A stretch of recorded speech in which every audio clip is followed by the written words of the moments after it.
Hi, my name is Gianofer, and I'm the Media and Advocacy Coordinator for the Willie Street Co-op, and my staff pick is the Konjac Sponge. Konjac Sponges are made from the ground konjac root, or elephant yam, native to Asia.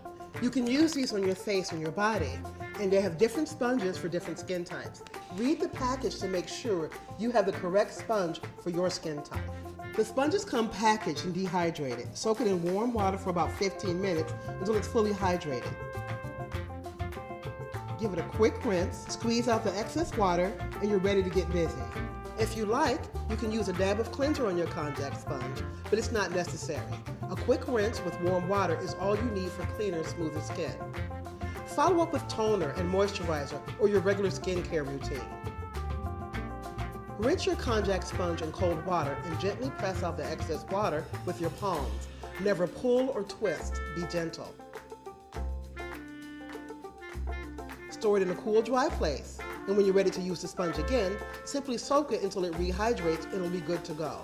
Not to worry, each package comes with instructions, so you can take the best care of your Konjac sponge and your skin.